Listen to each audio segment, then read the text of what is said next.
of you are thinking of planning a retirement or even thinking it's too early, too late? Great. So first of all, it's not complicated. It's easier. What it required is some discipline, some thoughts. And what I'm going to do today is just spend some time what you should take care of. If you can take care of those few basic fundamental things, this is actually much simpler.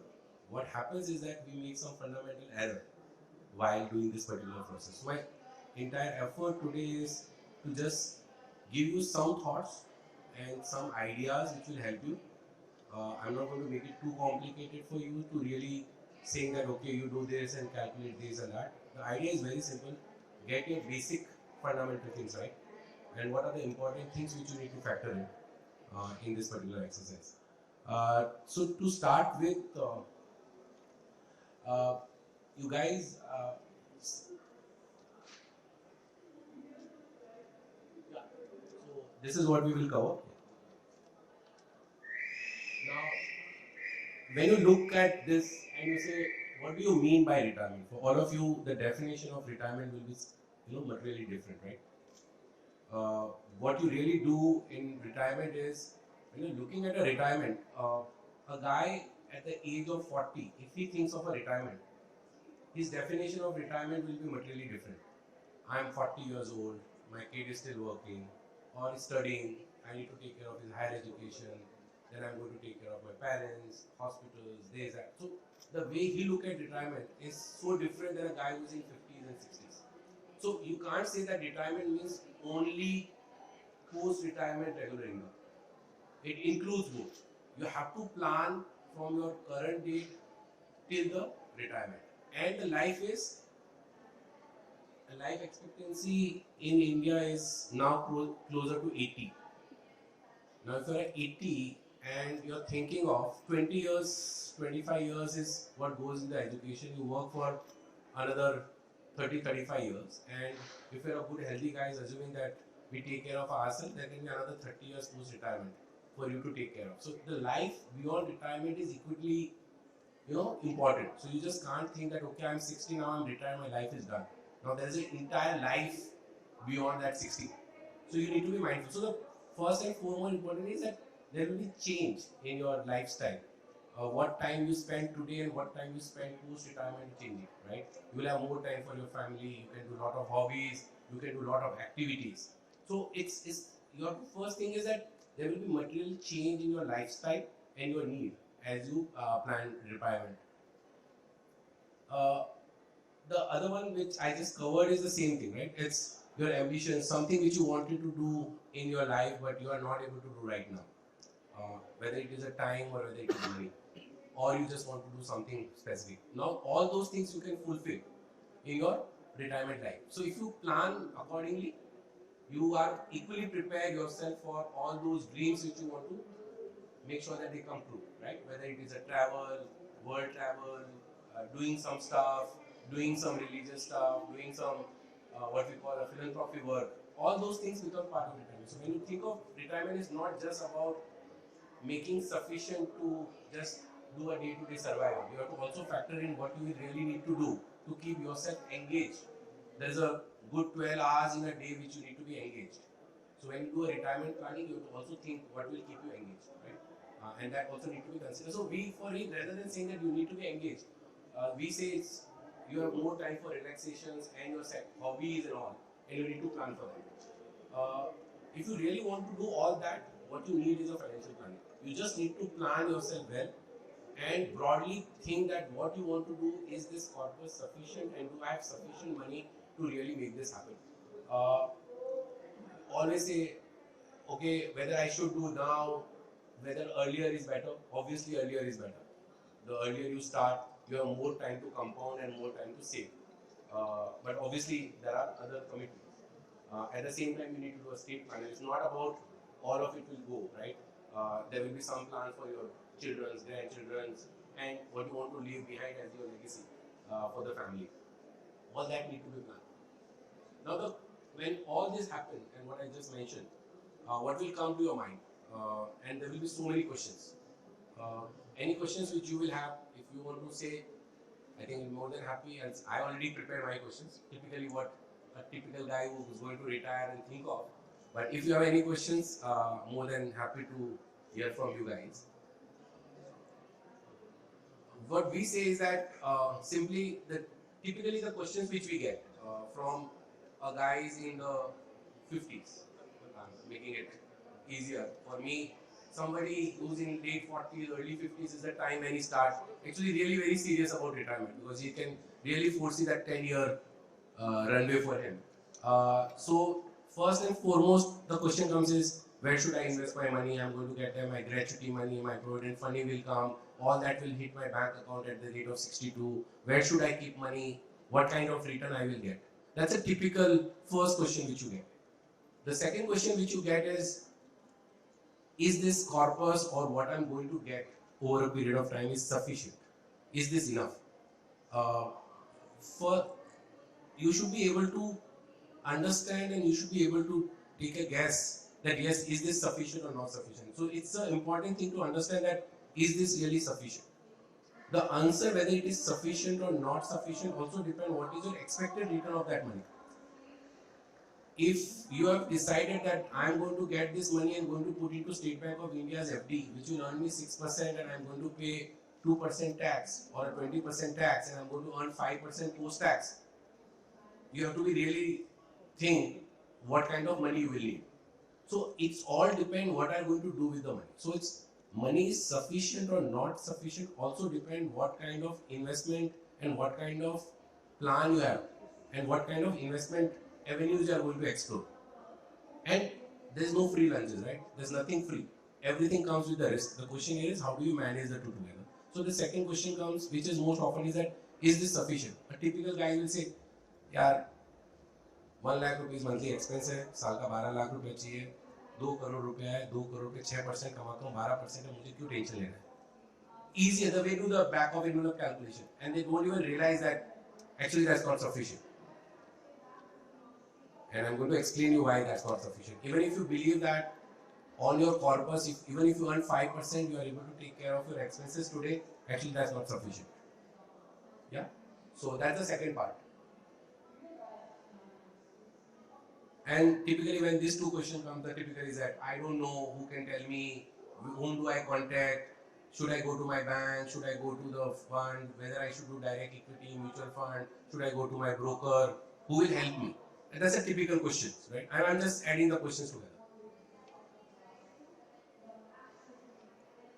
And typically that the biggest one is that I'm getting my EPFO money, I'm going to get my gratuity, I'm going to get this, I'm very close to my retirement. Now I only see the money coming into my account. What should I do? You know, and how should I build my corpus, right? Because the corpus is very close to retirement. So a lot of the guys closer to retirement and comes talk about what they are going to get, because they are very sure that this money is coming, but they don't know what to do. And a typical one. Am I too late? Have I reached? Is it, I don't have a time to retire. Now if money is coming and hitting my account, am I just got the money and I'm too late to it, or I'm too early? A guy is in the 40s, abhi kya zarorat hai? 20 years to go. So the typical question is the time, right? That's the typical question.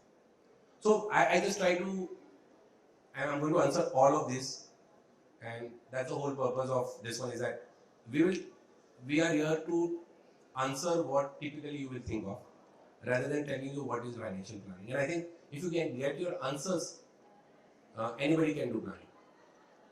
What you need is what we will tell you, whether in terms of the add-on, in terms of the knowledge, or add-on in terms of the mental setup, right? It's a temperament, which is more important, right? And just to make it easier for you, I try to put it into a little structure. So first and foremost, you decide what are the goals and purposes, which is what we spoke about, right? What do you want to do? Retirement life, what is your expense, kids, education, how much you want for, your family as your legacy planning, if you want to build something, if you want to do some philanthropy, what kind of expenses you will have. So first and foremost, you decide what do you want to do in your life, right? It's always a purpose, right? And it's a saying that if you don't have a purpose, you are like a headless chicken, right? You will just keep on hitting anywhere. You don't know where to go. So if you just keep on running around. So it's always good that if you're thinking of a plan, first and foremost, give a purpose. And it's just note down, right? What are the purpose? What I want to do? What can be my potential expenses? What can be potential corpuses or what is potential, activities which I want to do? And just list them down together. And second, then you do you ascertain how much I can take risk, what should be the risk. So I'm going to cover that part. Once you do that part, you create your portfolio, considering taxation, inflation, and all those things.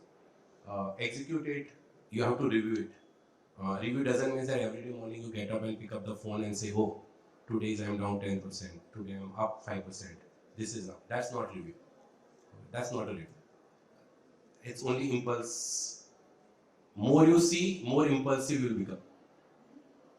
If every day morning you pick up your phone and figure it out what is your value of your corpus, just stop doing it.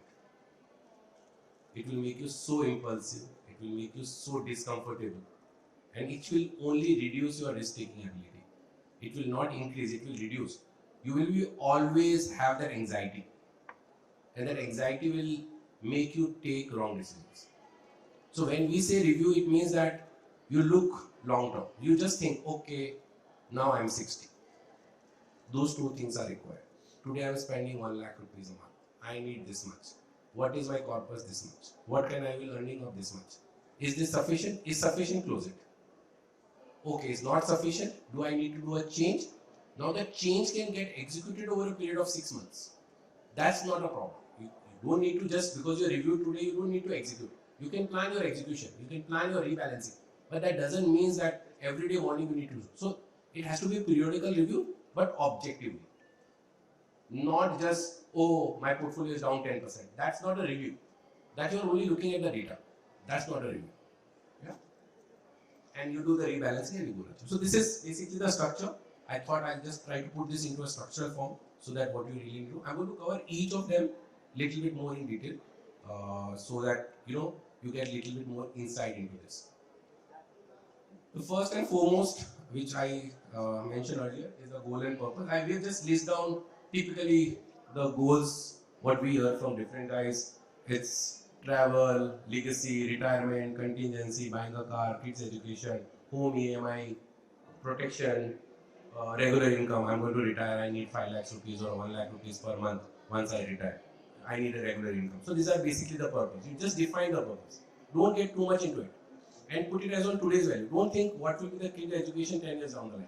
Just think, okay, I need to send my kid for education. He's going to go for a study. 10 lakh rupees is the fees. 4 years, 40 lakhs is what I need. Write it down. Kids education 4 years down the line for 4 years. 10 lakhs into 4 years down the line. I want a 1 lakh rupees is my total expense today. Take 1 lakh rupees per month. Starting 5 years down the line, it will be lasting till the 85, 90 years. Simple. Just make note of all the goals and purposes you have. Simple. Make it as easy as it can be. Don't put too much head into things. Make it very simplified. So you know what you are working for and what you want for, right? Once you get that part and you get your goals clear, one thing is clear that what you are aiming for. Now comes the devils. This was the easiest part because this everybody can do. You don't need anybody, right? You have to just put it up. Now there are two devils in this one. So we call Ravana. So there are two Ravans in your entire planning. The first one is nothing is certain except death and taxes. Right? This is from Franklin, 1789. He said, I don't know what is there, but I know only two things which is sure. Government will not leave you, they will tax you. And whatever happens, nobody is perpetual, so it will die. So these are two certainties. So when you do your retirement planning or you do any planning, you have to be sure that your taxation are minimized. Nobody can say no taxation, but are you able to plan in a manner that your tax implication is being taken care of? How lower you can imply the taxation. So if I'm going to earn 7% from two different asset class, one is going to be taxed at 10%, another is going to tax at 30%. There's no reason for me to do the 10%. If something is earning me 7%, another is earning but 8%, that 8% is going to cost me 30% tax. So from 8%, I'm going to pay 30%, that is 2.4% will go away. and that what will be left in my hand will be like 5.6, whereas the other one which is earning me 7% and giving me a 10% tax, I will have 6.3. So you have to look at post-tax. Whatever you look at post-tax. Yeah, that's the first. So you have to beat this one. So we have just given a very simple example. Debt, if you are doing at 8%, you are getting charged. It will be 9, equity will be 10, and say gold. Gold we have taken a long-term average return, so don't get one.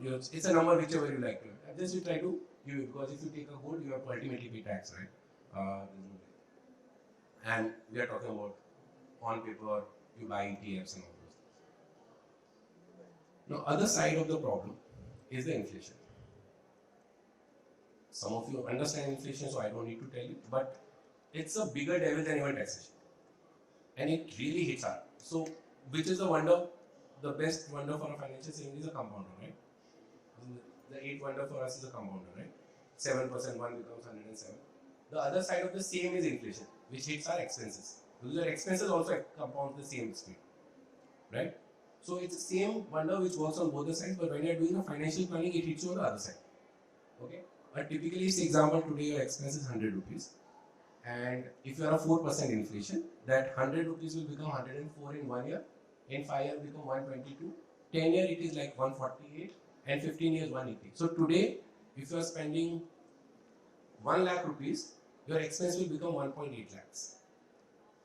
Now the question will be that, okay, my inflation is not going to be 4% but 6%, and that 100 will become 240. So 1 lakh will become actually 2.4 lakhs. So in that example which I gave you, that if today I am earning 5% of my money and I am good enough, but the money will remain 100 only, because whatever you earn you are spending.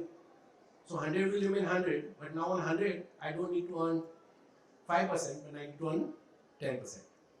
And then that will become a challenge, right? So these are the two Ravana when you do your financial planning. Don't ignore these two, taxation, and on the other side is your inflation, right? If you take care of these two, then you have done most of it which will really need to take care of it. Now, this just to give you the number, right? If you look at, have you ever eaten a 10,000 rupees pizza in India? No, right? But if you just think, if you have a 10% inflation, 25 years down the line, the pizza in India will cost 10,000 rupees. Logical, right? It's just inflation. I'm not doing anything else, right? Similarly, medical expenses, right? Typically, all of us have this issue of medical expenses, and we have taken a data, so we'll show you that data as well. I'm not trying to offend you. I'm not darane around. So darne ki zarurat nahi hai. It's not. I just try to tell you there is a Ravan. Be mindful of the Ravan. The best way is to protect yourself, right? Today, if you take a 5 lakhs rupees of surgery, which takes a 5 lakhs of rupees today, and this 14% is we have taken from our National Health System Research Center. This is the inflation of surgery in India. Multiple factors, the quality of things have changed, doctors have changed, facilities have got upgraded. So the inflation is higher. It's not the same facility, the facility itself is gone up. So it's a combination of the two things. The quality of services also improved, plus the inflation. So inflation is also hitting you, plus now you don't have those basic facility or much more upgraded facility, which will also cost you more. So both put together, so it will cost you around 1.7 crore in 2050. So if you today think that I have a 2 crore and I'm going to survive in 2050, and if turn out to be a one surgery will take away all your coppers. Yeah. So don't underestimate those things, right? And that's why it's important. And we've just taken a live, simple example. A palm oil has gone up by 100% in the last 3 years. What the cooking oil which you use, palm oil, it's actually costing you double what was 3 years back. All of us love cars, and a top-end model of Innova Crysta. If you just go and see the tech price of Innova Crysta, the same car which was 17 lakhs in 2017 is costing you today 31.3 lakhs. So if you are thinking of buying a car, and these are the price which are official price, I'm not picking up, just giving a price. Top end Crysta car today is costing you 31 lakhs, which was costing only 17 lakhs in 2017. So inflation hits you. You need to know where it will hit you and how it will hit you. and this is the data which is taken from a Policy Bazaar Times of India. Very simple, right? Hospitalization, the average cost of infectious disease rose to 64,000 from 24,000. So very small, basic thing which was costing you 24 has gone to 64.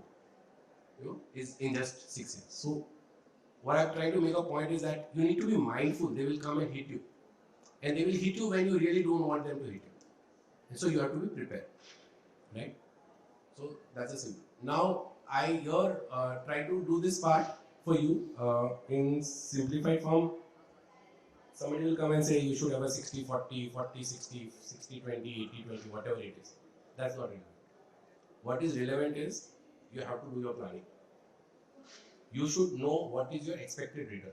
Now the expected return will determine how much you can do. So first and foremost, if you need to be taking care of all those things, overestimate inflation, underestimate your income. If you want to be on a safer note. I can tell you that this is sufficient, this is. If you believe that my inflation will be 6%, assume it to be 7. If you think that I can earn 7%, assume you'll earn 6. If your post-tax return is better than your expected inflation, your corpus will remain. Otherwise, you start depleting. So you have to be mindful of what really you do with this. And we have done a very simplified post-tax return calculation for you, and which basically says that if you have a 100% in equity, post-tax you will get say 10 to 12%. I've taken a 10.6%.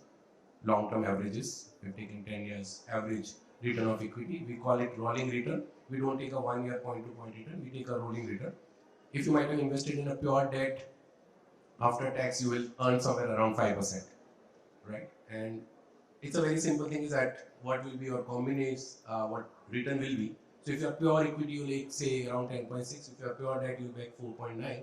And if your inflation expectation is 6%, which is that dotted line here, it means that there is a level where your expected return will be lower than your inflation, and that will start depleting your portfolio, and your portfolio will get exhausted. So this is one way to look at that. How do you really do this combination of inflation, your expected returns, and then return? So that's a one figure it out, that one way to figure what kind of debt and equity you need. Okay, because you have to. Nobody can tell you that you need 60-20. I have to be mindful of multiple factors put together. So one way of looking at this is your expected returns, right? So if you want to beat inflation, unfortunately, there are very limited avenues. Okay, equity is a ownership. You are running a business. The best returns you get by owning the business, not serving the business. So owning the business is equity. So equity, by definition, is called equity capital, and that's why I use the word equity. Is that you own those businesses, and those businesses will be actually inflation proof, because if you run a hospital today, and if inflation is rising, that hospital income will also increase. It means that if you own that hospital, your income will increase. And that's why we say equity is actually one of the best source, or the real assets are the best source to beat inflation, because they will be in line with inflation growth. Each asset class have a different cycle, so you need to be mindful which cycle and what time you are getting it. Yeah. Now another important thing which you need to, all of you need to understand is risk, right? Somebody will say you are a risk averse, you should have 80-20, 20-80. Each of you need to answer yourself, and to answer your willingness to take risk. Are you ready to lose 20% of your capital if market falls? Yesterday market fallen, portfolios fallen by 5% if you might have invested in small and mid cap. Are you ready to take that kind of a hit? It's your willingness. It is your own decisions. Nobody can force you. Are you ready to say that if my portfolio is down by 17 to 20% in a year and it will not make any difference to me, then you can be in 100% in equity? Because every year the wall of equity is 20%. Yeah. So it's your ability to take risk. So first and foremost, each of you need to answer yourself that what is my ability to take risk? Ability and willingness are two different things. So first is, are you willing to take that kind of risk, right? And your ability to take risk. So this define, the one way to reduce that is that if you elongate the duration of your investment. So if you elongate your duration, your risk reduces. Okay. If your corpus is high, if you're a bigger corpus, then logically you will say, okay, corpus hai, I can take a risk, because if something goes wrong, I can absorb the hit, right? It's ultimately, if you have a buffer, you can, absorb the shock. If you have a multiple source of income, that's another way that you are able. So your ability to take risk will depend how your resources are tied up, right, and available for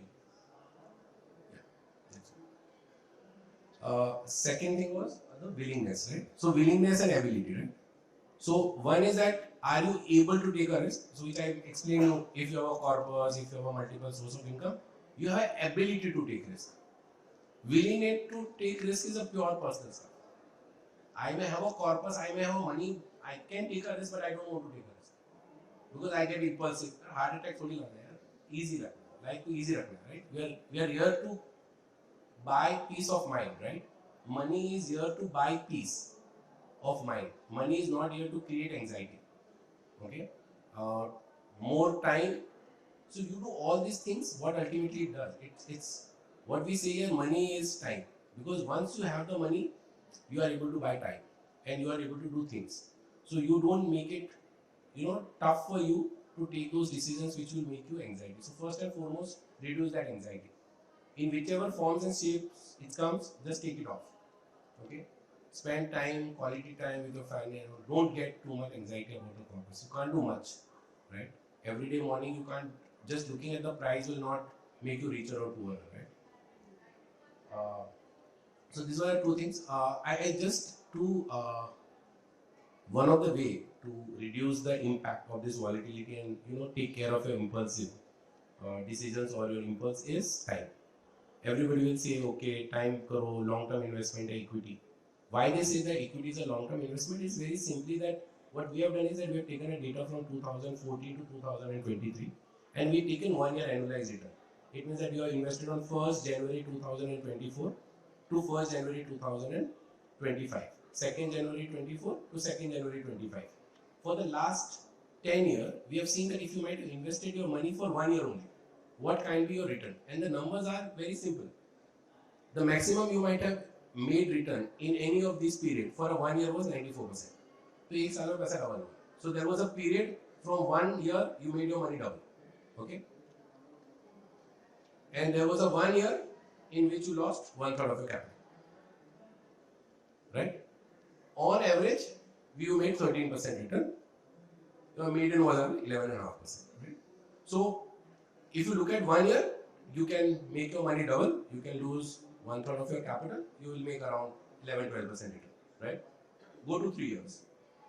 The max is 30. Minimum is from 33 become minus 5%. But your average is probably 12%.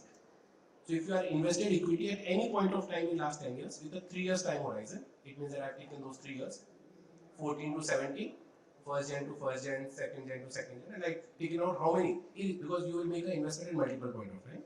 So your return might have been around 12%, right? Minimum being minus 5, maximum 30. If you might have done it for 5 year time horizon, your average return actually falls to 11. Okay, but the best is 20, minimum is minus 3, minus 2, and broadly this one. So the one way to figure it out how volatile your return can be is the technical terms called standard deviation. What is the volatility of your return? And if you look at, your returns will only change by 3%. So your expected return, wherever it is, example, your expected return in this case is 11%. The most likely, and we say 90% confidence interval, which is basically the most likely case that a 5 year average return on your equity will be 3% up and down of 11%. That's a standard deviation. Because you are 5 year invested, most likely you will be there. If you are unlucky, you will be at minus 2. If you are lucky, you will be at plus 20. But most likely you will be 3% to that 11%. So your range will be most probably 8 to 14 or 8 to 15%. That's the most likely. Most of the data points falls in between that two range. And that is what we say. So if you increase the time horizon of your investment, you are most likely fall closer to that 11-12% mark rather than worried about minus 33 and 94%. Right? So one way to beat is increase the time horizon. Look at a long term. So जितने रावण थे जितने बाहुबली थे, जितने बाण थे, मैंने सब चला दिए. So I have done what I need to tell you. I told you inflation, I told you taxation, I told you risk, I told you what where you can lose your 1/3 of your money, where you can double your money. Now, knowing all this together, I need to put them together and make a portfolio, right? So portfolio, that full process we did, and we create a portfolio. So in the same process, we did. So after doing all that calculation, we have gone through that one. What you should be my return, my willingness to take risk, my ability to take risk, how much I'm ready to lose the money. I broadly put myself into one of these categories. We decide where will I want my asset allocation. So first you have to figure it out where I want my money, how much debt, how much equity. So you have a thought process. After due consideration of inflation, this, you figure it out where you will fall, right? We have used this because this is a standard template used by all the financial products. Okay, so we are taking them into a very simplified way, so you can see where you fall. So based on that, you decide where you fall. Now the comes is that where will I invest my money?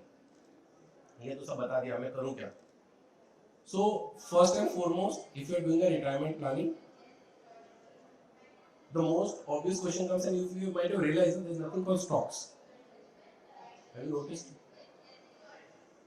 I represent a company called ICICI Securities, and I am telling you to look at this, but not stocks. And I thought I will not intentionally include this into stocks and tell you separately, because for stock you don't need a financial planner. If you want to do stocks directly, you need knowledge, you need time, you need risk tolerance, and you have to spend time and energy to figure out what you want to buy and hold. That's not planning, it's a trading, right? If you're doing a stock, you can do investments also, you can do trading also. In context of retirement planning, I intentionally kept it out, because that's where are you really able to go.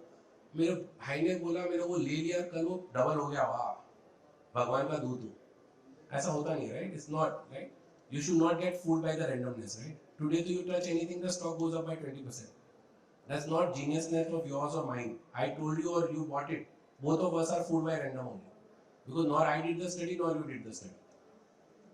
If you did the study, if you understood the system, you understood what that company will do, what is the fundamental of that company, and based on that fundamental, technical, all those things, you have done the studies and you are buying the stock, then it can be part of this one, which will I put it as equity. But when I am looking at a planning, I prefer a professionally managed money or something which gives me much more certainty. So what was the thing which I wanted to cover first? Anxiety. I don't want anxiety. If I'm doing a planning, I don't want anxiety in my planning. And the best way to remove the anxiety is to reduce the volatility. So stock volatility is much more than a mutual fund volatility. So if I reduce your portfolio from direct stock to mutual fund or ETF or something which is a portfolio for stock, your volatility will reduce, anxiety will reduce. Yeah. So one option for you is a mutual fund, right? So you can do a mutual fund, ETF, right? If you still like to do it, do a Nifty ETF, mid cap, small cap index, better.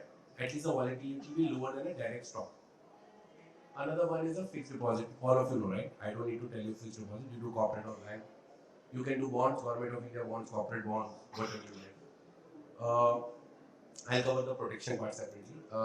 Then the retirement solution, right? All you have those small saving schemes, senior citizen schemes, EPF, PPF, all those things. So they are the one sources, right? But they all will come in your fixed income, right? You have a gold and silver, and I'll tell you why gold and silver is also required. And then there's another one which we intentionally brought it there. It's called protection, right? There are two parts in that particular protection. Please. There are two parts to in that protection. So first we spoke about health, medical expenses, right? If you are thinking that you are 40 years or 45 years old and you want to retire at 60, there is a 15 years in which you are thinking of accumulating. You have to de-risk yourself that if that accumulation period doesn't complete and your corpus is not built what you want to build, because there's a still family, right? Your better half will be there. You need to take care of her as well. So more important part is that before you start thinking of any planning, first take care of your protection. Two protections, health and term. I'm not telling you anything else. I'm just saying, if you think that I need to build a 5 crore of corpus by the age of retirement, and I have a 2 crore in my account as my savings, I should have a 3 crores of term insurance. It means that if something goes wrong, the 3 crores comes to my spouse, and that 5 crores will take care of her retirement. Simple, easy way to calculate, right? So you decide how much you want at the age of 62, what you have, whatever is the balance, you should have a term insurance. Okay. Second is your health insurance. Even if your company is protecting, if you have any policies or something, they may not be there once you turn 60. So you need to have your health insurance. How much should be the health insurance? That you have to figure it out and do it. Good way of doing health insurance is take a base cover and take something called critical illness, or you take something called a top-ups, right? So 10 lakhs to 50 lakhs top-up will cost you just 2,000 rupees for a family of 5. You don't need to take a 50 lakh policy. Take a 10 lakhs a base policy, take a top-up. That will not cost you. So you have to be smart enough to figure it out. How do you really top up? Take critical illness, right? Cancer and all, they becomes really, really expensive. So you have to be mindful of those. So once you are taking care of these two protection, you have given you time to retire. You have to retire, right? These two will give you that time to retire. Because health insurance will make sure that if there's any untoward expense happens, it will not come and hit you, because the medical will take care of it. If something unfortunate happens, the term insurance will make sure that you have the corpus what you intend to get, right?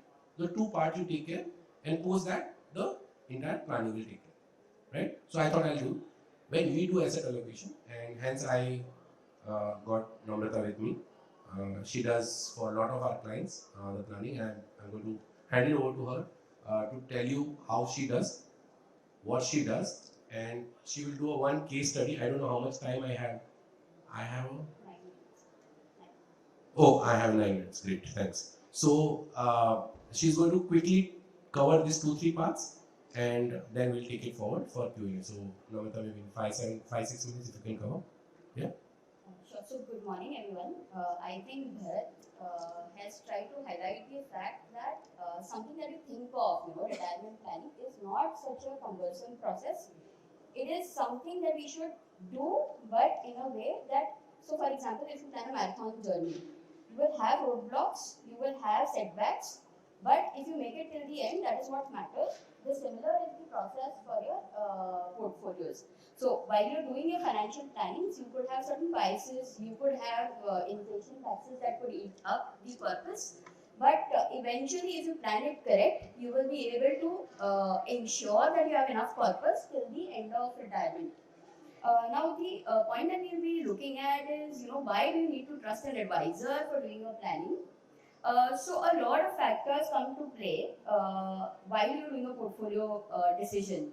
It's not just, and a lot of us try to do a lot of things. Like there are many times when, even rather than going to a doctor, I just look it up on Google and think I'll figure it out. Unless things, materially change, then I have to really look up to a doctor. So basically, constructing a portfolio, there are 3 levers which are imperative to generate alpha. Asset allocation is the first one. Bharat also covered, and I'll be covering in the next slides. I'll just brush it up a bit in interest of time. There's market cap allocation and fund manager selection. So asset allocation basically it's debated that it's more of a 90% kind of a contributor. Now whether that is a fact is not very sure, but asset allocation remains to be a key factor that determines how much returns you'll be able to make. So this is a study that we have done. So here we have covered data from calendar year 2011 and 23, and we have mapped the returns for 4 asset classes, that is equity, global equity, gold and debt. Like we can see, if you see year 2016, had you had only an equity portfolio, you would not have been able to deliver significant performance. I mean, it would just be a 5.1 kind of a performance, while adding a little bit of debt. That is 20% allocation to debt would have given a 1.6% alpha at your overall portfolio level, which is why it is important not to have just one particular asset in your portfolio and diversify your portfolio across various asset classes. For market capitalization, we have large cap, mid cap, small cap, as most of us must be aware of. Like we can see, in the year 2021, have you just added 10% allocation of small cap to a large cap portfolio, that would have been a 3.5% alpha to your overall portfolio. Now this becomes very substantial when you want to beat the benchmark and of course when you want to meet your retirement goals. Third parameter is the fund manager selection. So fund manager selection, we have basically, as we all know, in mutual funds, there are a wide variety of funds and a range of mutual fund managers. What we have tried to do here is, we have done the 3 years rolling return analysis and tried to see what is the differential between the best performing manager and the worst performing manager. And like you can see, in the same category, you have had one small cap fund, the top 3 funds which have performed 36% and the bottom 3 funds which have performed 15%. So it's not like, these are all fund managers. So despite of it being a fund manager run business, there could be a 21% differential in the return that could be generated just by selecting the right fund manager. Similarly for your mid cap and large cap category.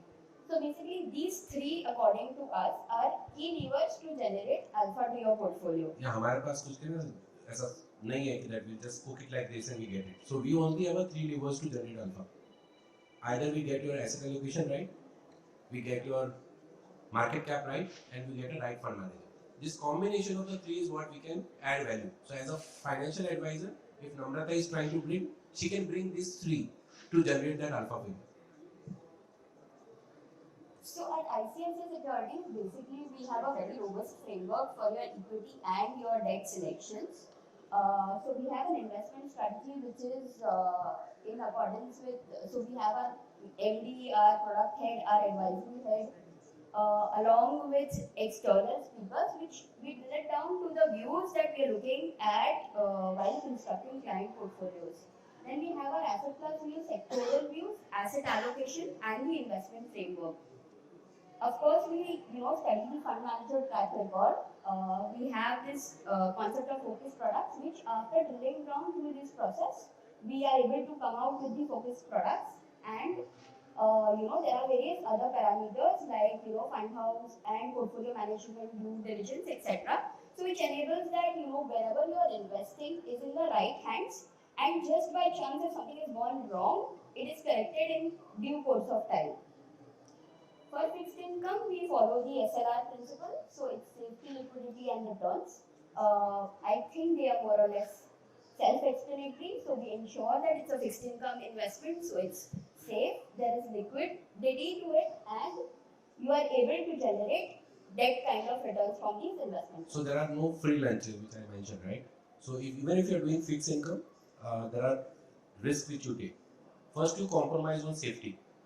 To the extent you compromise on the safety, your return will go up. So if you give it to Government of India bond, you will get an X amount of money. State Bank of India FD will give you X amount of money. But if you want a 1% extra, what are you doing? You are changing, right? Some guys will go and give it to a AA rated bond or something. So you are taking a risk.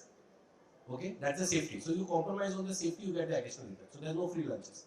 So first we look at that what we are suggesting or what we are putting into the portfolio, is it safe? And to what extent we have compromised on the safety. The second way to generate a return is a liquidity. So today if you want to buy something which you can sell tomorrow and liquidate the money without anything, it will be lower return. But if you say I am not going to take that money out for next 3 years or a 5 years, if you go to a bank FD also, they will have a prepayment penalty. But if you say I am not going to do a prepayment penalty, he will give you 50 basis extra or 0.5% extra. So what is that? That is nothing but called compromising on the liquidity.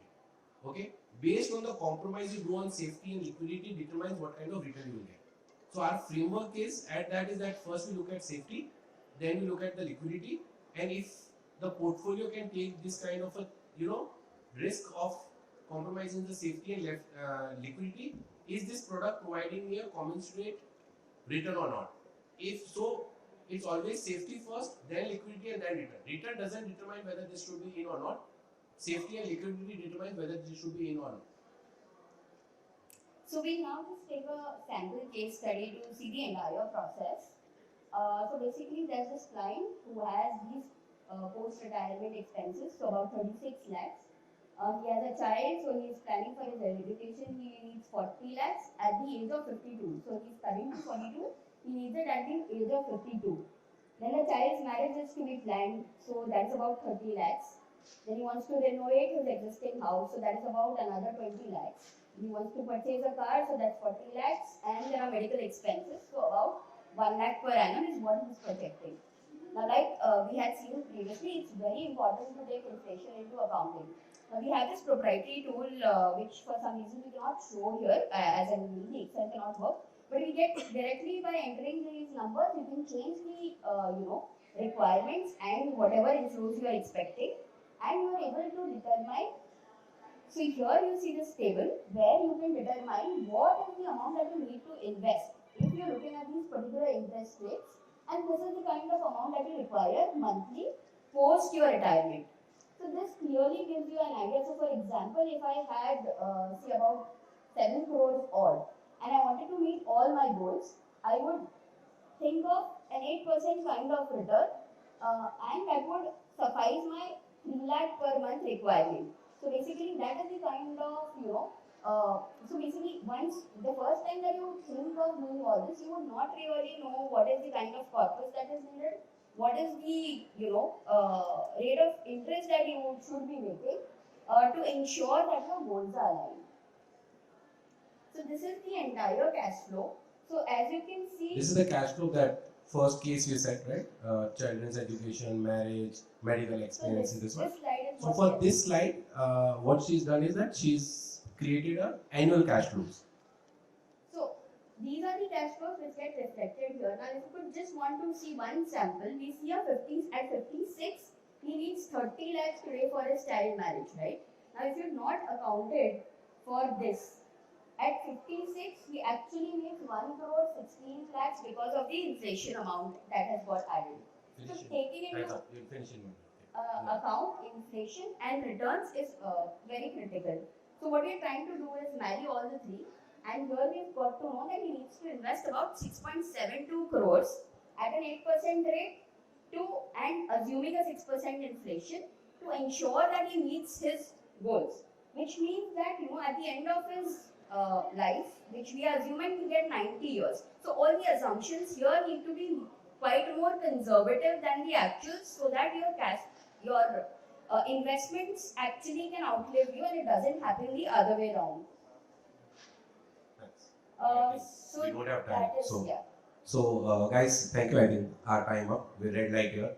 So, thank you. So, idea is very simple. It's easy. Take your time. List down your plan. List down your expenses. Don't forget to round us.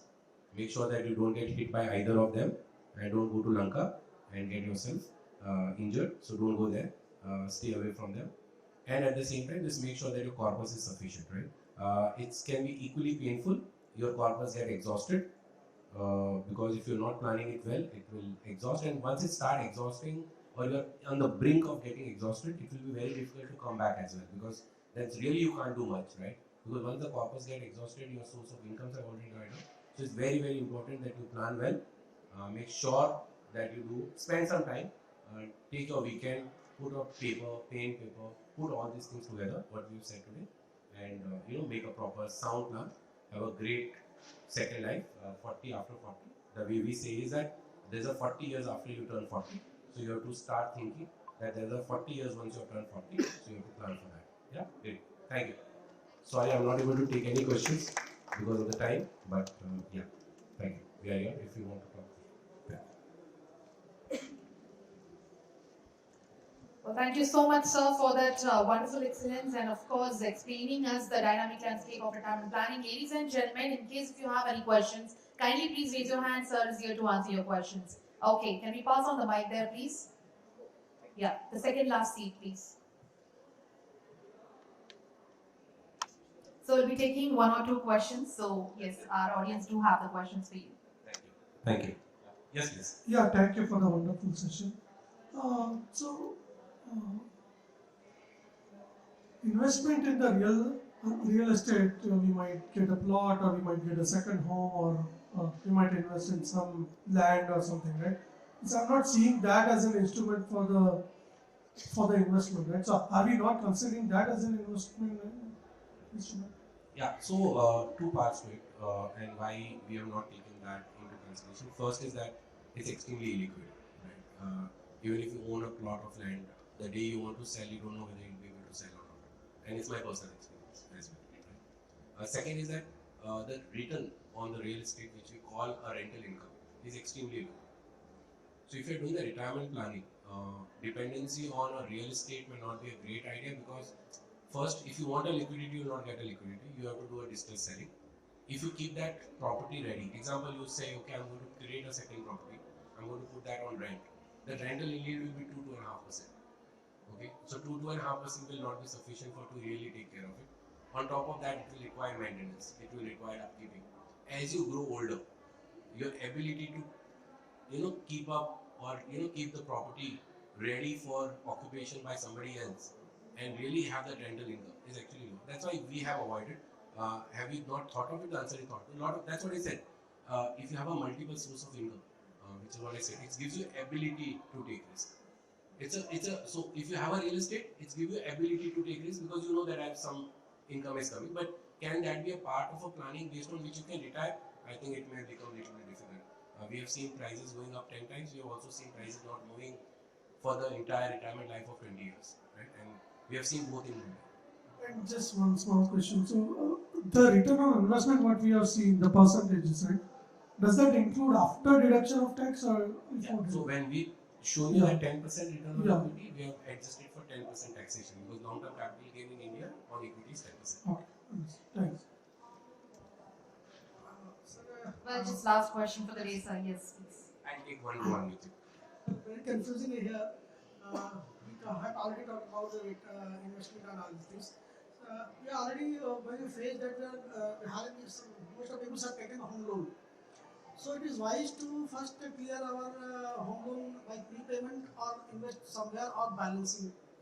How can it be? Yeah, It is very very important question, and I'll try to answer. See, it's again your ability and willingness to take risk. The answer is that, right? If you believe that you are creating a portfolio, and a very simple example, you are paying say 50,000 rupees for your EMI. You can put that 50,000 rupees into a SIP. The question will be whether should I pay my loan or whether should I pay this one. The answer remains the same. The answer is you will say, okay, I am going to take this EMI. I pay this EMI. How much I am going to earn is my reduction in interest expense. So I say example, I am paying 8% return, 8% interest income. So 8%. Am I going to get a tax deduction? The answer is that I'll get some tax deduction. So effectively, I am going to make, only new tax season. I think the first home small amount is allowed, right? One home loan is allowed. The cap is there. So I'm saying the answer is what will be your post-tax income here and post-tax income from investment. So if your equity is going to generate you 10% return, example, if you're on a conservative side 9% return, but your home loan is at 8%, plus you are saving some taxes, okay? And because of your saving taxes, the effective cost of borrowing is only say 7%. So it's, instead of paying a 7% liability, you are building a 10% asset. That's the call. If you believe that I'm going to keep this money in FD and earn interest, better you go and repay your loan. Because in FD you will not make 8% return. Because if you make 8% return in FD also you will pay tax. So that doesn't make sense. So when you're doing fixed, so you consider home loan as a fixed income liability. So if you have 100 rupees of fixed income, loan is actually minus of it because you are going to pay interest and earn interest. So if you're doing fixed income to fixed income, I will say definitely you should pay your loan back. But if you're building your equity portfolio, देखो equity में सबसे बड़ा important क्या है ना, lump sum नहीं करना. You have to build it over a period of time, 10 years and 20 years. So more time you give, it will reduce the volatility and the expected return will become more closer to that 10 to 12 band. So you have to build it, but I tell you, if you are doing fixed income, then preferably you pay your loan first. Time के साथ में फिर loan नहीं बढ़ता जाता है. नहीं कैसे बढ़ेगा ना, आप तो EMI पे करोगे, EMI तो पे कर रहे हो. Initial phase में interest part is more than the principal part. But आपका टोटल लोन अमाउंट उतना ही रहेगा. देखिए आपने यदि पैसा है example, Prepayment, I have already talked about prepayment. Prepayment कर रहे हो, मैं वही बता रहा हूँ, आपने यदि पैसा प्रीपेमेंट नहीं किया, प्रीपेमेंट नहीं किया तो क्या हुआ, आपने इंटरेस्ट पे किया, तो आपने उसके अंदर 8% का इंटरेस्ट पे किया, 8%, so 100 become 108, so you are looking it as a minus number for you, तो लोन बढ़ नहीं रहा है, लोन कम धीरे हो रहा है, तो आप सम टोटल ऑफ को देखोगे, एक तरफ आप क्या देखोगे कि मेरा टोटल लोन आउटस्टैंडिंग 20 लाख है, मैं उसमें से 5 लाख रीपे कर देता हूँ तो 15 लाख हो गया, तो एक तरीका देखने का है कि भाई मैं अपने पास 5 लाख रुपए है, मैंने I repaid it, I am at 15 lakhs. Another way to say that 20 lakhs loan is there, I am not repaying it, so my loan remains at 28. Instead of paying 5 lakhs, I have invested that money, earning 9%. Over a period of time, this 20 becomes say 20. Example 20 remains 20, but this income has moved up. My corpus has moved up from 5 lakhs to 8 lakhs. तो ये 12 लाख हो गया, ये 15 लाख है. तो यदि मैं repay कर देता तो ये 15 हो जाता, ये मैंने इन्वेस्ट किया तो 12 हो गया, तो मेरा 12 अच्छा. यदि वो 16 हो गया तो रीपे किया हुआ बेटर. तो आपको अल्टीमेटली यही देखना पड़ेगा कि sum total of your asset and liability.